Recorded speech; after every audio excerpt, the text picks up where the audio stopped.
43వ వసంతాలు పూర్తి చేసుకుని కోటి సభ్యత్వాలు చేసిన ఘనత దేశంలో ఎన్నడూ లేనటువంటి ఈసారి కోటి సభ్యత్వాలు చేశారంటే నిజంగా కార్యకర్తల్లో ఎంత ధైర్యము ఎంత మనోబలం ఉందో అందరం గ్రహించాలి. ప్రతి ఒక్కరు కూడా మన అన్న నందమూరి తారక రామారావు గారు ఆశయాల మేరకు సమాజమే దేవాలయం, ప్రజలే దేవుళ్ళు అనే నినాదంతో కూడు గూడు గుడ్డ అనే నినాదంతో ముందుకు పోవడం జరుగుతుంది. మరి వారి ఆశయాలకు మన సీఎం గారు, మన ఎన్టీ రామారావు గారు ఆశయాల మేరకు ఆయన అడుగుజాడల్లో నడుస్తూ మనందరినీ ప్రజల్ని కంటికి రెప్పలా కాపాడుతున్నటువంటి మన నాయకులు సీఎం గారు.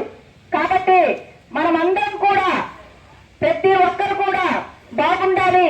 అనుక్షణం మన కోసమే తప్పించి ఈ వయసులో కూడా ఢిల్లీకి వెళ్ళి ఢిల్లీ పెద్దలతో కూడా మా ప్రజలకి ఏదో విధంగా న్యాయం చేయండి అని చెప్పి మరి మన కోసం ఎంత తిరుగుతున్నారో, ఎన్ని విధాలుగా మరి ప్రయత్నాలు మన అభివృద్ధి కోసం పాటుపడుతున్నారో మనమందరం కూడా చూస్తున్నాం.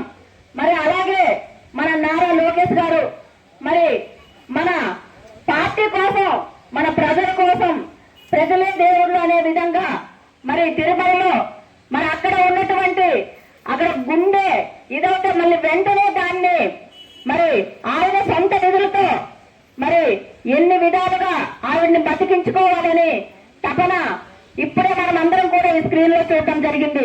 కాబట్టి మరి ఈ కూటమి ప్రభుత్వం నిజంగా చెప్పాలి అంటే ప్రజా ప్రభుత్వం, ప్రజల కోసమే మరి ఈ ప్రభుత్వం ముందుకు పోతుంది. ఎన్నడూ జరగనటువంటి అభివృద్ధి కార్యక్రమాలు, అలాగే సంక్షేమ కార్యక్రమాలు మరి ఇప్పుడు జరుగుతున్నాయి. ఈ 9 నెలల్లోనే ఎన్ని కార్యక్రమాలు జరుగుతున్నాయో మీరందరూ కూడా మరి చూడడం జరుగుతుంది.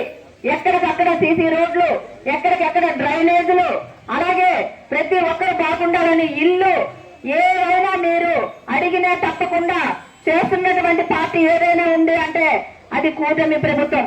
మరి అలాగే పవన్ కళ్యాణ్ గారు, మోదీ గారు, మరి మన సీఎం గారు చంద్రబాబు నాయుడు గారు మరి ఎన్ని మన కోసం చేయడానికి ముందుగా ఉన్నారు. కాబట్టి మనమందరం కూడా మరి వారు అడుగుజాడల్లో నడాలి.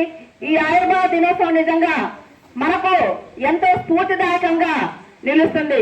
కాబట్టి మీరందరూ కూడా ప్రతి ఒక్కరూ గమనించుకొని మరి ప్రతి కార్యకర్త మనం